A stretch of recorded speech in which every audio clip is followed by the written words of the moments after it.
Hey there, my name is Cole and this is my 2019 F-150. I try and do these about once a year. Tons has changed since I did this last.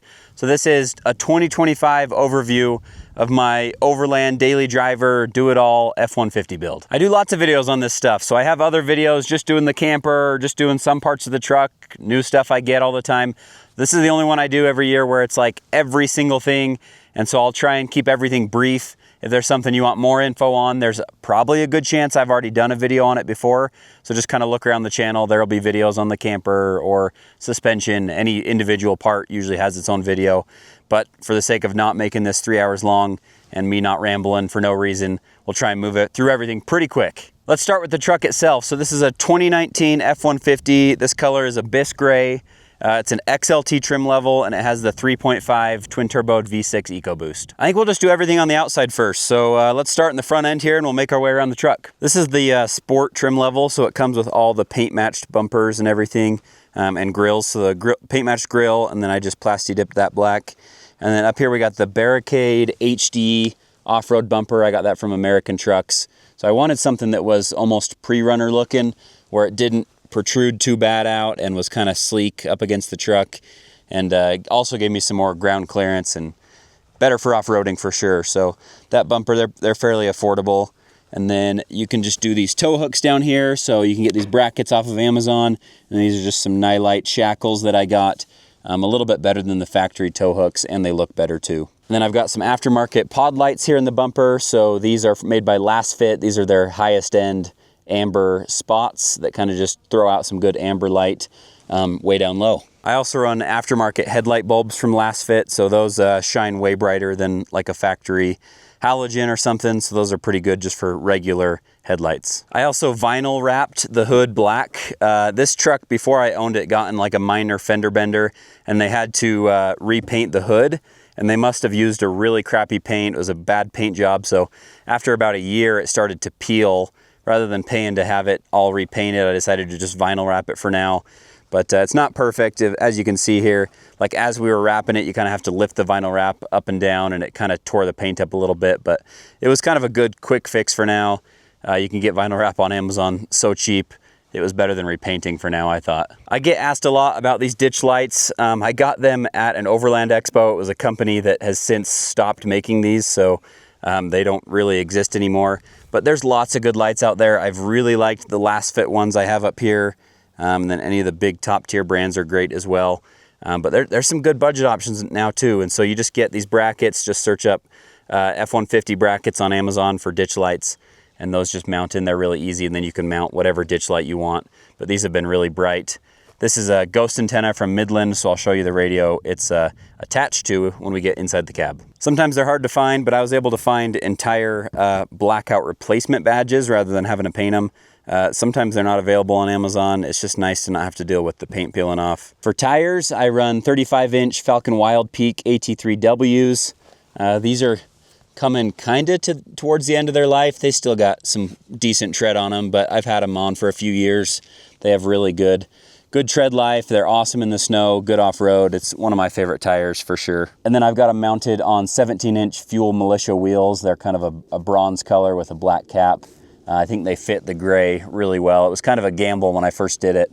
There wasn't much online that kind of had those two combos, but it ended up popping pretty good. And then for suspension, I run the Rough Country Vertex suspension system. So it gives it a 3-inch overall lift, and then it's a full suspension replacement. So upper control arms, and then full shock and strut replacements, coilover replacements, and then it's all adjustable. So there's adjustable reservoirs on every single corner. It has one of these. You get 1 through 8 clicks that kind of adjust your dampening. Most of the time I leave it pretty soft between 1 and 3, and that just has to kind of do with your dampening. It's a really, really, really good semi-budget suspension. So you get really good performance. It makes this truck rip kind of like a trophy truck without having to spend way too much money. I got real sick of the stock running boards on these things. They're just plastic. They don't look good. And a couple winters ago, I think I fell like 4 times in one winter getting out of my truck because they get so slippery. So these are actually, I bought them from a buddy, but they're just Raptor ones. So some guys end up putting on the nicer amp drop down ones on their Raptors. Check out Facebook Marketplace and Usually you can find some Raptor takeoffs, and they're just 10 times better than the original stock ones. Here's a quick look at the shocks in the back as well. So same Vertex system with the adjustable reservoirs there. This whole setup I have going on right here isn't terribly heavy, but it was squatting a little bit. So because the suspension is kind of a off-road rally type suspension, it was sagging a little bit. So I did add an extra leaf there.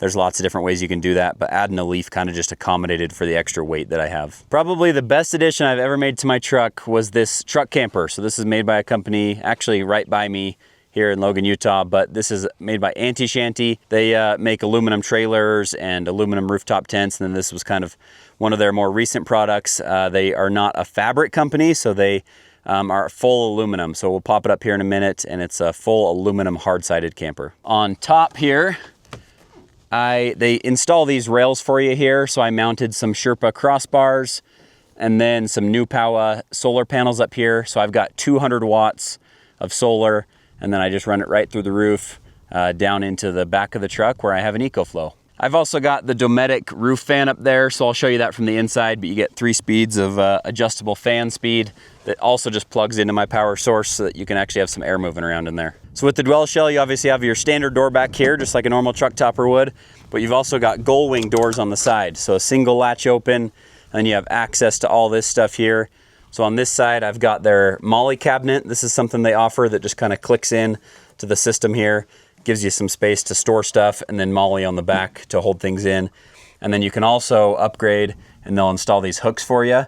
So I like to hang helmets and coats and jackets and other things, or sleeping bags, from these hooks here. And you also get lights on each of these gull wing doors here, and then they're dimmable as well. Shanty also sells these awning brackets, and so I've got an awning on the other side we'll get to, but on this side I have a shower tent mounted, so I'll open that up and show you what that looks like. So this one's made by Sanheima. So far it's been great. Cover's fading a little bit. That's kind of my only gripe on it. It's been on for about 8 months maybe, would be my guess. So the wind's blowing it a little bit, but they do give you stakes to stake down these corners if you want to. It's got a roof on it. I did a whole video on it, so I'm not gonna get too into it, but it's just a really convenient way to be able to shower, or if you have a portable toilet or something, or even just changing clothes or whatever. So you're in here now, it's super dark because it's got this dark fabric that's not see-through, which is good.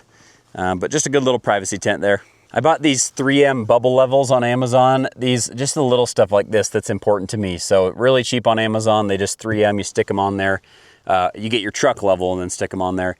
And then that way I don't ever have to get out a level. I can just kind of see using that. And then I have 2 on each side that kind of just help me know when it's level, so I'm not sleeping with my head downhill or something. Down here I've got a full MBRP. It's a full catback exhaust. It's a pretty good balance between giving a really good growl and not being like too obnoxiously loud when I don't want it to be. And then on this side I've got an open road awning. So this is a 270 awning. I'll open that one up and show you what that looks like.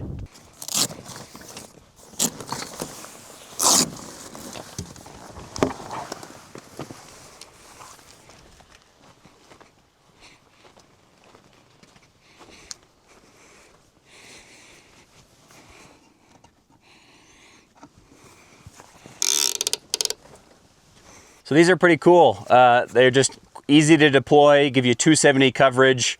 That way you kind of have access to here. You get some shade. If it's raining or snowing, you get some good coverage here.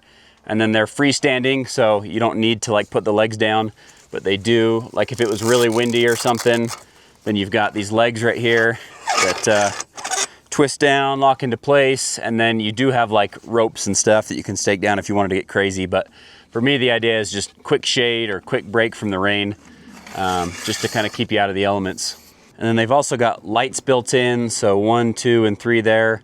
So you just plug in your little cord here they give you. I run it right into my power station back here, and you've got some different color modes and just adds a little bit more lighting.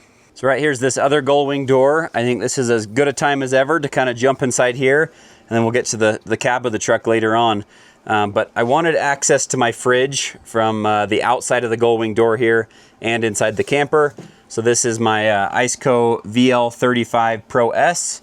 It's got a dual opening lid. It's a 35 liter fridge, so good enough space for a weekend, or you can make it work for a week if you had to. And then it opens from this side as well, so you can open it from the inside the camper if you were hanging out in there. Right here next to the fridge, I've got my EcoFlow River 2 Max. This is a 500 watt power station. It's done the job pretty well for the last few years. It's, as far as it working, it's worked great. I just wish I had a little bit more capacity. So for anyone looking to get a power station, I would look in the 1,000 watt range. I don't think most people need more than that. That's kind of pretty sufficient, and then you still keep your weight down fairly low.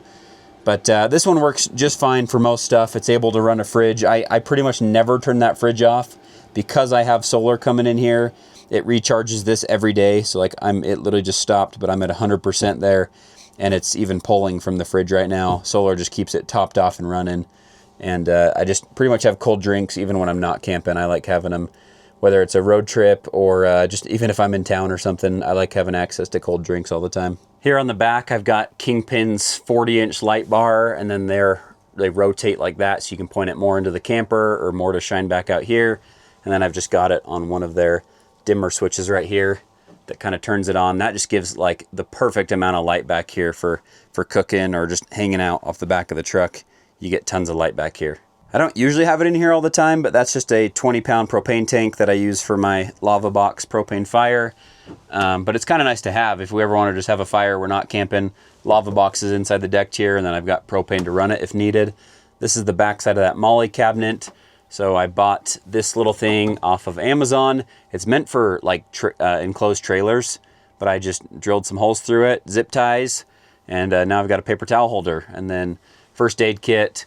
And then these are from Built Right Industries. They're just some Molly bags that I keep chargers and CO detector and just, you know, just random stuff you want kept in there that's close access. And then I also went with the decked system to kind of store everything. I liked that it gives you a very flat platform, so now I don't have to deal with like wheel wells or anything. It also, another big benefit is it raises everything I mount a little higher. And so I have much better access to the fridge and stuff that way from the side doors. But this is where I keep a lot of things pretty permanently. So this side over here is kind of my more kitchen side. So clear back tucked up in there. I've got a geyser shower. We don't shower very often, so something that's that minimal works well for us. GSI cook set, just various different things, pots and plates and different things. Jetboil for when I'm doing quicker stuff. And then this is just kind of one of their decked toolboxes that works really good with dividers for just more things, more mugs and cups and bowls and cooking equipment. And then over here is just all of my cooking stuff that fits like very satisfyingly perfect in there. Up here in the front, I've got a thermocell, and then you've got all of your cutlery here, seasonings, speaker, trash bags, hot sauce, just more kitchen stuff. And then this side is kind of a little bit of everything. It's a lot of tools though. So this is my main tool kit. Just keep basic tool stuff in there. Next one up here is kind of my tire inflation and deflation system. And so I use this, I've been using this for a few years now. This has been awesome. This is the Milwaukee M18 tire inflator. And so it's just super portable. You just have a little hose lead off the back, and then it just works off of any of your Milwaukee batteries you have. And it really does, inflates very, very fast for being such a little portable unit. You can even set memory settings, so I can set it to fill to 35. I don't have to sit there and hold it for forever. It just fills to 35 and stops. And then just tire deflators and stuff in here for when I'm deflating. And then my lava box fits perfect right here. So this is my portable propane fire pit. These are really cool. They're made out of ammo cans, and just hooks right up to a propane and is a portable little fire pit. But the flame on these is crazy. They're like a 6-foot tall flame if you turn it up all the way. And then just more tool stuff hiding back here. So a tool roll with all my wrenches, a whole socket set right there. And then tucked clear back in there is like some soft shackles and an AEV kinetic tow rope for when I want to tow people out, or if I'm stuck. Sometimes I'm stuck, I need help out as well. I'm a really big fan of the decked systems. I like that it just is so easy to organize stuff, and that it keeps gear kind of out of the way. So I don't have to put very much stuff up here. If I'm running camping, I'm pretty much throwing like camp chairs and then my small little Camp Chef stove up here, and I don't have to take up any more room in there really. So let's pop open this dwell shell and I'll show you the outside and the inside / upstairs of the truck camper here. So to open up the camper, you just have 2 latches on either side, and they do lock with a key. That way you can kind of keep things secure. Then you can either stand and just pull it open from here, or you could climb from the inside and push it up that way as well. So from here, you just climb through the pass-through right here, and you just have 3 walls that fold down. So these just lock into place. You twist it open, walls fold down like that, and then just your back wall. Kind of squat out of the way here.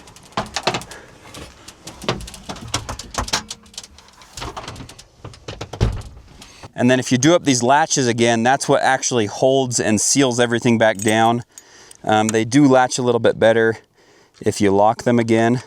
So if you lock them down, it holds all those panels together and then holds it against the bottom. Then if I climb back inside, I'll show you one of the coolest parts. You got 3 doors that open here. So 1 off the back and then 2 on each sides. And then you kind of have this like 180 view of wherever you're at. So this thing is super innovative, really, really cool. So most of these truck campers are a fabric tent, which is fine, but this just kind of takes it up a notch, gives you a lot more security. Every door on this thing is lockable. So this is kind of a good spot to show you here. But this thing right here, hit that. You do that on any single one of the doors, whether that's the gull wings, rear, any of the 3 doors up top, and you can lock everything. So at that point, you're just as secure as your truck being locked, because there's no like fabric or anything where people could just rip or cut through it. For me, I'm less worried about the security. I'm sure that's important to some people, especially if you're in a sketchy area or something. But for me, it's more like the wind and then just kind of the element protection.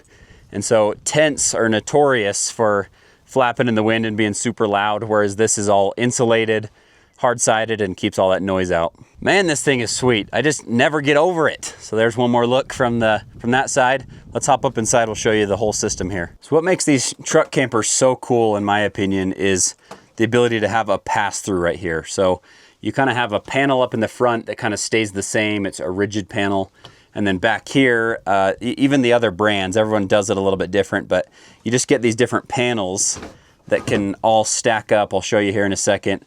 So you can either have all the panels down, have a full sleeping platform, and then whether it's you need to get out in the middle of the night, you can move one of those panels, or you can, during the daytime or whenever, or even at night, tuck all those panels up in the front and kind of have this big standing area to hang out in. So they show you these panels a little bit more. So you get 2 of these ones. You're propped up on the other one right now. These ones go here at the end to kind of close everything off. And you get 2 of these mattress cushions here that close it off. The mattress is something kind of new, so it's probably worth going over real quick. So all these covers, these plaid covers, are made from a company called Overland Soft Goods. They've made them for the Go Fast campers for years, and then this was their first prototype for the Dwell Shell. So if you have one of these or you're looking to get one of these, let me know if you need help with it. But they'll kind of hook you up with some of these cushions that give you kind of a mattress option. And then from Anti Shanty, I was able to get the mattress cushions. So this is a triple density mattress that kind of has a firm, a medium, and then like a Tempur-Pedic soft here on top. It's a 3-inch mattress. And so you get these custom fit cushions that just kind of fit every single panel, so that you have a full-time mattress up here. So you have those 2 panels on the back, and then you have a 3rd panel here that just kind of moves out of the way as well. So there's a couple different ways that you can arrange these panels, but for the most part, you can kind of just stack them here in this front area. And then when you do that with all the panels up, it gives you this massive area to where I have tons of headroom here, even with the deck system, and just this huge area where you could change, or gives you a place to kind of sit or hang out. There's enough room right here that a kid or something could actually lay and still hang out right here, while other people could be downstairs hanging out there. Also, because the cushions come off of these panels, you can actually lay these panels however you want down here, and you can use them to cook on. That way you're not cooking on top of something soft. You could use any one of these panels to put your stove on. If it was bad weather or you just wanted to be inside for any reason, you can kind of stand and cook or do whatever you needed to in here. The whole idea is to make your truck livable like an actual camper is. So this is kind of the most minimalist, simplest way to get like a truck camper without having to put some like RV component garbage slide-in camper in the back.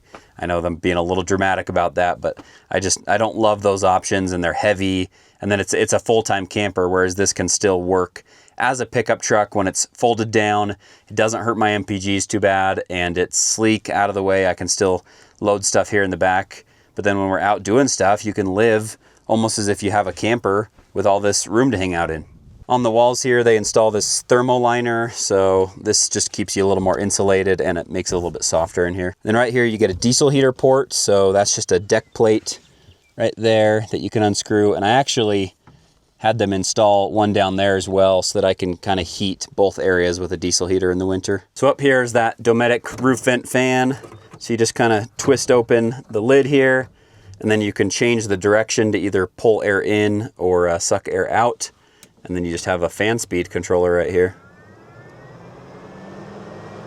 And then another light up here, just so you have some light when you're up inside the camper. So one big piece of feedback that Auntie Shanty keeps getting is that there's no screens anywhere, which is a totally valid point. Hopefully by the next video I post, I'm actually already gonna have the prototype installed in here. They're somewhat of a new company, and this is a new product for them. And so just like anything, as you can imagine, it just takes time to develop new accessories and new products. And so that's one of their newest things is some screens here that will just magnet onto these large doors here. And then you also have these small windows here that are really nice. These are made by Arctic Turn. And so you just got 3 little locking handles here, and then those open as well. There's van companies that make covered blackout shades for these, and that they also have some bug screens in them as well. But if it was really hot, I think that would work okay, but I am really excited to have some really big bug screens that fit this area, especially since it gives you such a good view when those are open. One other thing is they also install some power here. So you've got some little USB plugs there that I just keep some phone chargers.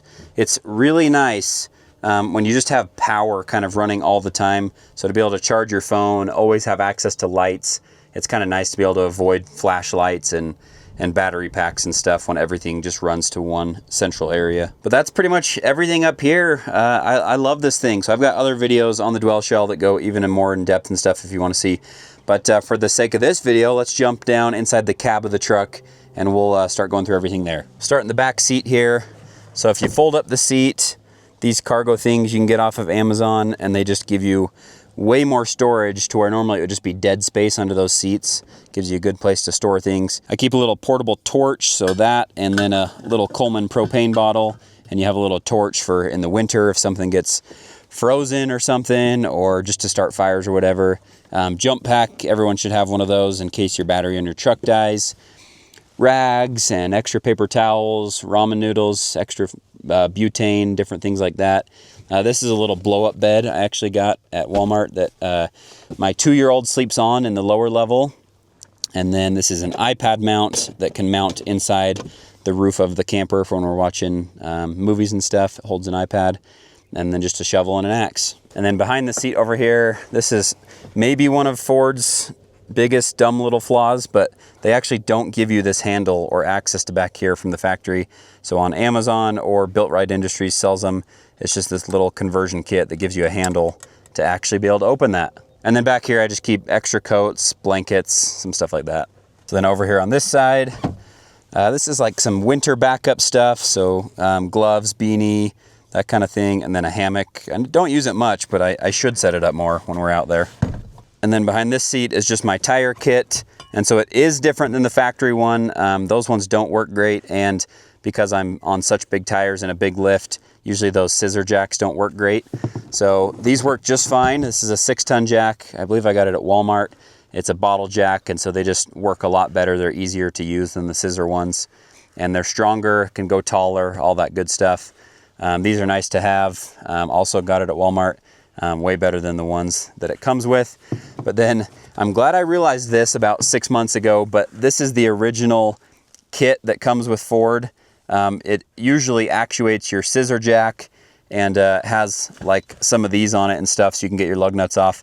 But if you don't have this with you, you don't have access to the port in the back to lower your spare tire.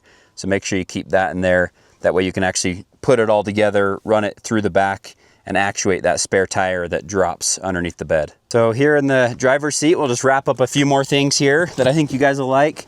That just is how I control my aftermarket lights. And then up here is a phone holder. So this one's from 67 Designs. You do have to drill in here, but it's really not that big of a deal. It's a pretty easy install, and then they sell tons of different arms that hold phones and tablets and GoPros and all sorts of stuff that you can attach into this accessory rail. The one I got originally is a little spring actuated one that holds your phone. I ended up getting this bullet point one. So different brands I'm combining here, but didn't really care. So that's just a MagSafe one that my phone magnets to. My truck is tuned, and so that's an SCT GTX tuner that does make this truck way faster. So stock, these are like 375 horsepower, I think, and then I'm at like 515 by the time you do that tuner. Supposedly, I've never dynoed it or anything, but that is what the specs they give you on their website. So like for reference, a Raptor is 450 horsepower. So should be a little bit faster than a Raptor. But I guess you don't really know till you try it. This is where I've got my Midland radio. So this is just the MXT 115 micro mobile. It works pretty good. It's a 5-watt radio with the ghost antenna out front. You get some pretty good range. I would maybe go a little bit bigger with a little more wattage. Their MXT 575, I believe is what it's called, gives you a 50-watt radio that is so much clearer than a normal radio and gives you some crazy range. I've done a whole video on this, but this little thing here, made by One Car Stereo, you plug it into your USB port, and then it gives you wireless Apple CarPlay, and it gives you apps like Netflix, Prime Video, like stuff that you can like stream and watch movies and stuff from your truck screen. Got hardwired in an Escort Max 3 radar detector. That's a fairly high-end one, and it works really good. Right here on the side, I've got these, they're actually called gun magnets, but I just 3M'd those to the side there. They hold my Midland right here, and then I can magnet stuff there as well. And then inside my center console here, that's just the divider that comes from Ford. But then on Amazon, you can get these little divider things that sit down on the bottom, and then it makes it so you can actually have somewhere to put everything, because it actually gives you all these little slots here, so everything's not just a jumbled mess down there. And then apparently you got to be pretty careful with this stuff on YouTube, but for my CCW, I've just got some Velcro 3M to the side of here, and then some Velcro on the back of my Kydex holster that holds that. I'm sure there's a good chance I missed a few things, but I guess it is what it is. It's a lot to go over.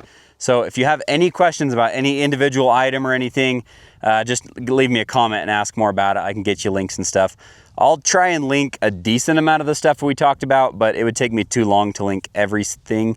But I'll link the bigger items. And then I also have an Amazon store where I've kind of already categorized different parts of gear, like a lot of it. So like my whole camp kitchen, recovery gear, anything I've ever bought on Amazon is all categorized in that store. So that link is also a pretty good resource for a lot of the stuff I showed you as well. But otherwise, this truck has been like a total dream build for me. It's nothing crazy, like it's not a Raptor R or anything, but it's kind of just a knockoff of all those things. It's got good suspension. It's a lower trim level, but it works for me. It works well. And having a truck camper where you can kind of do weekday stuff, weekend stuff, and then also have a kind of a livable area was kind of the dream to me, to have an Overland build that can do a little bit of everything without hindering a daily use application. But anyway, that's pretty much it. So if you have any questions, again, let me know in the comments. And if you're new here, consider subscribing. Thanks for watching, guys. Catch you next time.